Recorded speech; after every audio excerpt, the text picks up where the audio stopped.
narrative about me because she's clearly decided that she does not have a case to be made for why she should stay in that seat. I have worked my whole life to pull people together. I've been working on criminal justice reform. I've worked alongside law enforcement officers to do that work. Several years ago, I actually brought together the law enforcement officers here in this city, the chief of police, the Black Lives Matter activists, the sitting attorney general, families, parents, all in my church, focused on working on these issues that we've seen emerge time and time again. And we need somebody who knows how to bring people. Yeah. Reverend Warnock made a lots of controversial comments while he was delivering messages to his congregation, right? Which the people in his church pew already actually experienced this type of somewhat colorful speeches subject to controversy later. Maybe some of them are really taken out of context, right? It means his words were abused by ill-fated or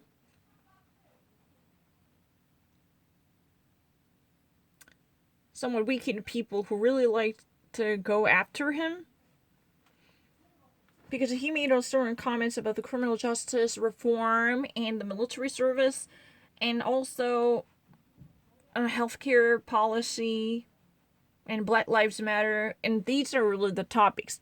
But why would he ever actually think that he would actually have a better chance to handle this issue than his opponent? To him, this is not really something that might actually just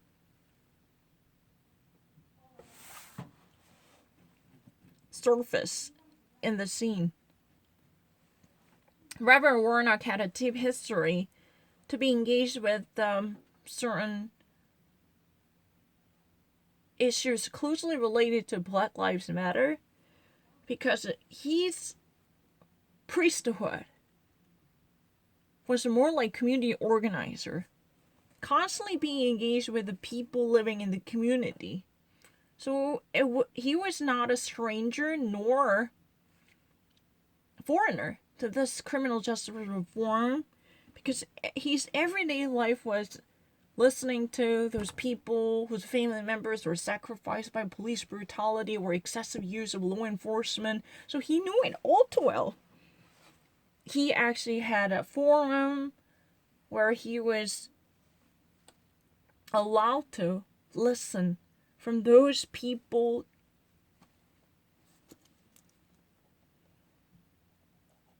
who knew the matter at first hand. So he actually heard this from chief police officer or police commissioner or even a sitting attorney general or many of the Black Lives Matter activists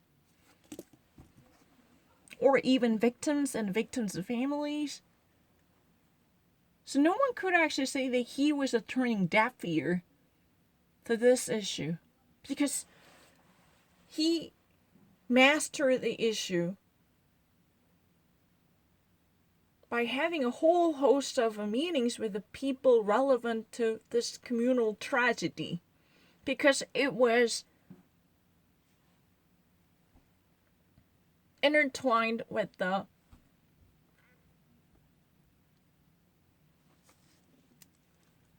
life of the communal tragedy.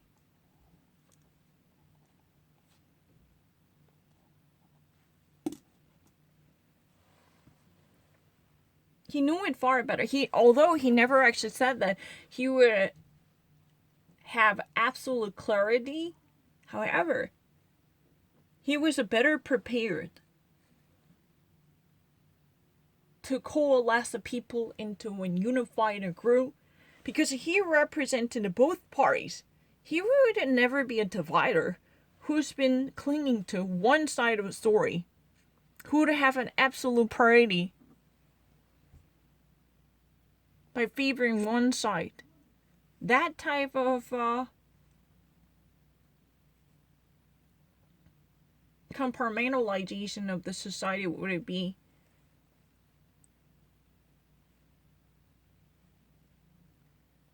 disadvantageous, right? But he just would have liked to advocate the well-seasoned understanding of the societal development in terms of racial discrimination and law enforcement. So it's just not really a waxing lyrical by following other people's opinions, like, let's try to actually cut off the funds in order to teach you a lesson. No, that type of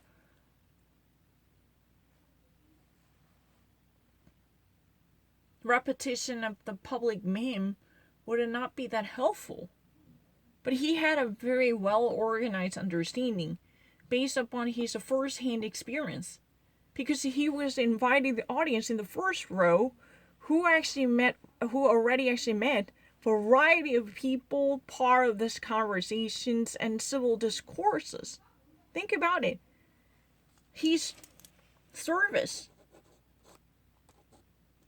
was all about recognizing the travesty of justice in the society.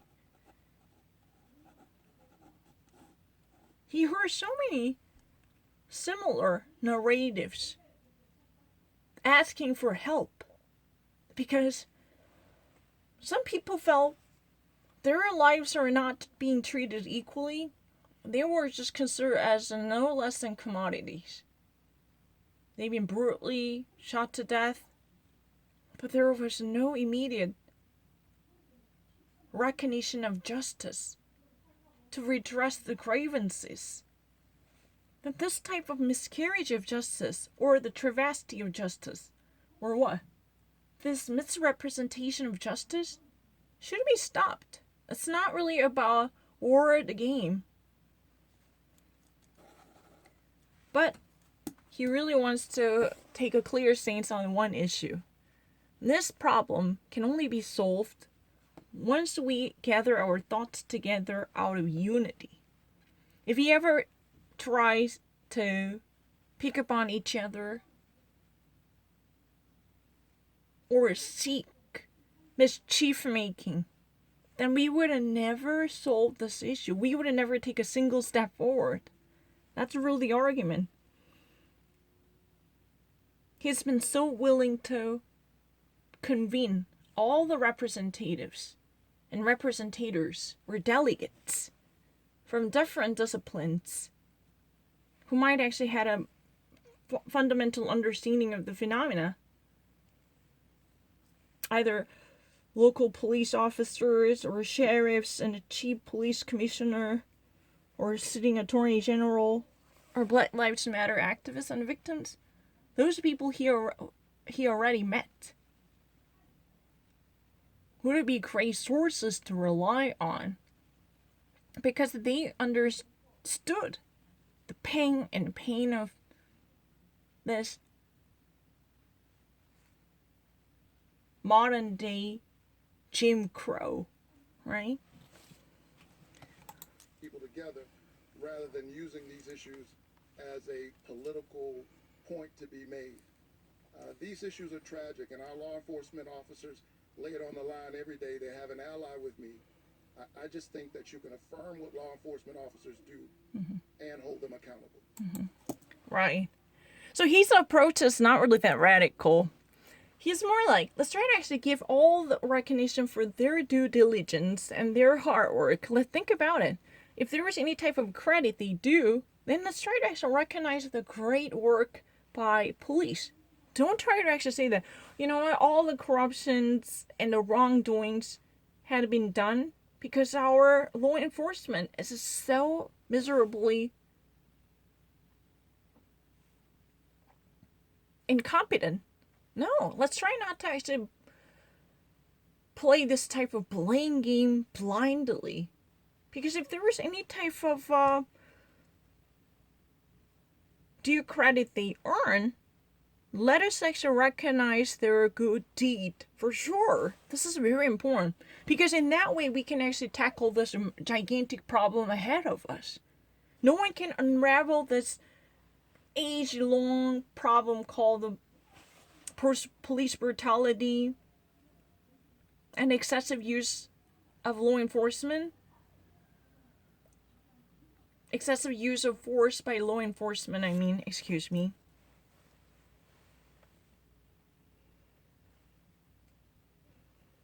However, after this type of recognition, we can probably have a solemn conversation to recognize what they had done wrong. Maybe we can finally talk about holding them accountable. His position is like giving a due diligence and due credit to the current existing law enforcement. That means there wouldn't be no radical punishment or punitive measures like defunding police precincts or departments to unravel them. Or let's try not to deracinate the roots of the police departments across the nation. Technically in this state. Even though there had been such a wrongful decisions made by Georgian police. But let us understand the actual accomplishments made by each and every officer in the police department. Because of them, probably we can actually enjoy law and order. But there had been a certain chronic disease that could never be cured unless there is a radical shock therapy. That's the problem. But in order to reach that, we need to have a communal conversation by lending an ear to each and every side. Unilateral approach would completely ruin the system. It would only actually create a more backlash. This bull would bounce back with a greater repercussion. Then this would have sour our relationships with no fruitful consequences. He wants to unify the state.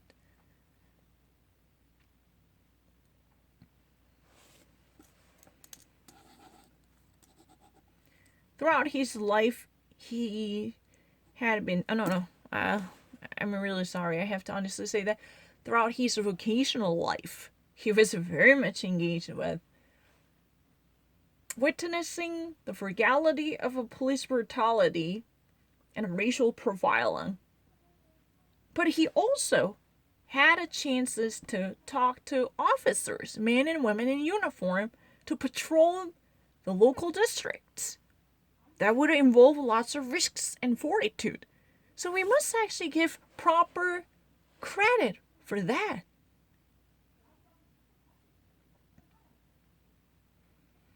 Maybe after that, we can actually ask them to be much more responsible for how they are handling, especially the people of color. Because they've been really terrible at treating colored people. People with a different complexion. They've been so poor at recognizing their mankind and humanhood, manhood, right? Senator, left with 30 seconds. You know, my opponent, radical liberal Raphael Warnock, has called police officers gangsters, thugs, bullies, and a threat to our children. When I gave him the chance to apologize in our first debate, he declined. He's also said that you can't serve God and the military. He's used the Bible to justify these types of attacks and make other divisive statements. What we need is someone who can bring together, that can help us get through this pandemic and rebuild our economy across this country and right here in Georgia. That's what I'm fighting to do. Her message is very simple and clear. Raphael Warnock, who is nothing but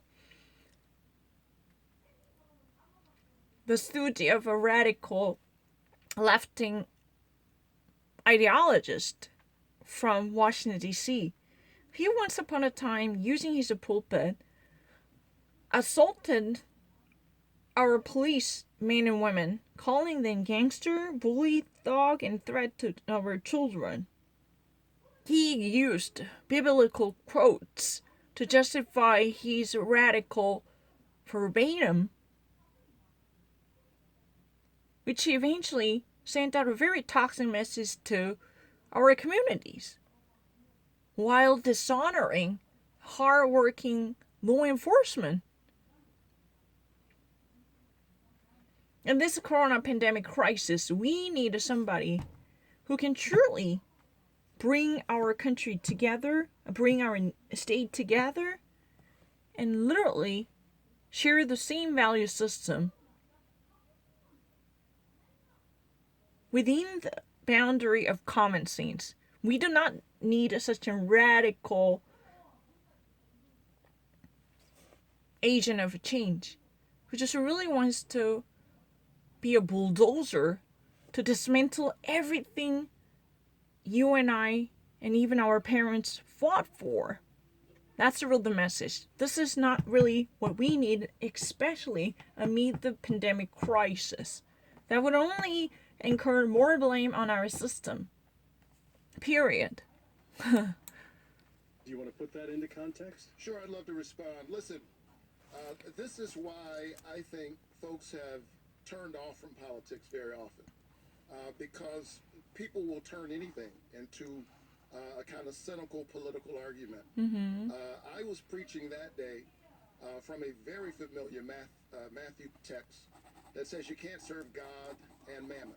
It was a sermon about a moral foundation for everything that we do, and that when you have everything in order, that actually makes you a better soldier. It also makes you a better senator. And had Kelly Loeffler listened to the sermon rather than trying to make a cheap political point, she would not have used her advantage as a U.S. senator to make millions on a pandemic while playing it down to the people she was supposed to be representing. So this type of one-sided attack would be somewhat unjust, right? So he was given a chance to defend his choice. So the question was, can you explain what your intention was? Can you actually put it in the context? We're going to actually try to give you a chance to explain what your due intention was at the time when you cited a biblical quotation. He said he used a very famous line from Matthew. You cannot serve God while you can simultaneously serve Mammon. That means you cannot serve two masters. Because this God is a very jealousy, you cannot have two masters simultaneously. This is what it is about. But the thing is, he really wants to explain the system's readiness. How soldiers and different groups, they're actually being readied, but they should also have firm coherence to the society because they cannot act alone. And this, excessive use of words like gangster and bully and thug and threat to our children, these are also in the context of police brutality. Because a certain sector of a police would have no decency in making amends for losses caused by their bias, bigotry, and racism. That's really the reason those words were somewhat amped up to deliver the urgency of a political reform that might bring new day to police. So there will be better relationship between law enforcement and the black communities especially. That was really the argument. And he wanted to say that the actual relationship between the government and the law enforcement should be mitigated to be in a better harmony. in concert of two different entities working collaboratively, not waging a turf war or battle. That's the spirit. And he at that time sided in Matthew. But it does not actually mean that there will be no respect for U.S. soldiers or U.S. military system, which would be against civil liberties or any type of progress made on that terrain. It's not really serving two masters. That's really a misrepresentation and misinterpretation of his message. Lisa, I'd like to respond. oh, go ahead, please. You know, I'm a Christian. I'm a person of deep faith. I don't need a lecture from someone who has used the Bible to not only justify attacking our military. That's not in Matthew 6:24. It doesn't say you can't serve the military and God. But he's also used the Bible to justify abortion. I cannot stand by and let Georgians not know who my opponent is, how radical his views are, and how he would fundamentally change our country. He's out of step with Georgia's values. Mm-hmm. So, in response to Reverend Raphael Warnock, who actually said that, Calvin Ruffner just simply cherry-picked, certain quotes out of context to amplify her political vigorous aggressiveness. That's what it is about. But Kelly Loeffner said, no, that could never be the choice, because I'm actually the person who's been practicing deep Christianity. My faith is also unswerving, and it's been deeply rooted in the tradition of Christianity. As a person whose faith would be also deeply rooted, I can never agree with his interpretation of Bible, who might actually cite in Matthew 6:24 to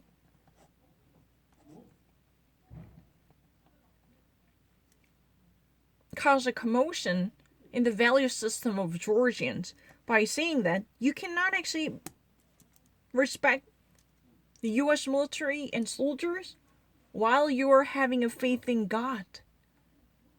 No matter how hard you read it, that could never be perused in that sense. That's a politicization of the holy text. There is no indication that you cannot actually serve in the U.S. military while believing the Christian God, where you can uphold the system, where you can actually respect the U.S. military while you have a total respect and a belief in the Christian God. There is no indication. The Matthew 6:24 was completely rendered into political propaganda by Reverend Warnock. And he now accuses me of hand curating these somewhat high-charged, high-octane messages.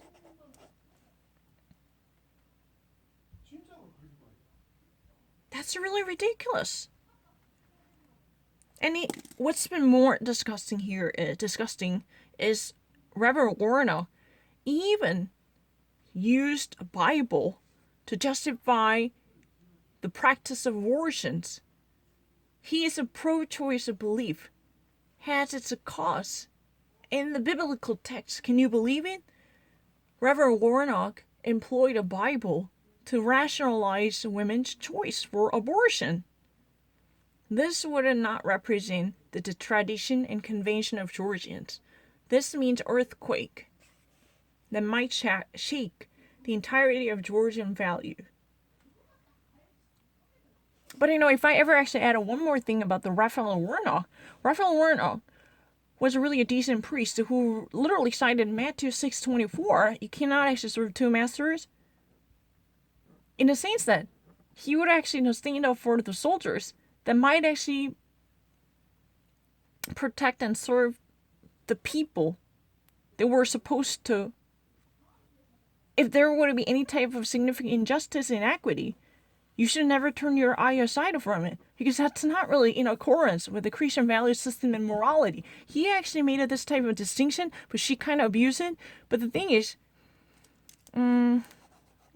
Reverend Raphael Warnock said, Kelly Rothwell, who just actually, had a very cursory understanding of my message while preaching, she right now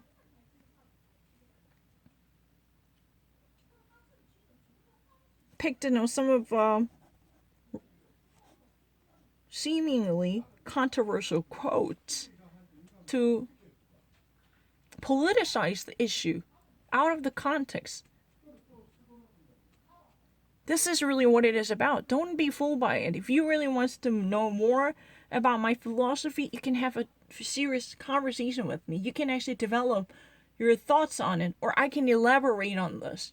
But it's not about this simple me versus against the world, or type of a binary division.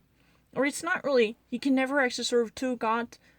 So it's really ridiculous to pay respect or pay tribute to the U.S. military forces or U.S. soldiers. No, it's not that. She just actually, made it very simple. She actually created a deranged version. It's really kind of disgusting to witness this travesty and parody that denatured the very fundamental of the message. That's not how and why Raphael Warnock quoted this biblical text well known. That's a heated statement. Let me actually, go to say hi to my dad.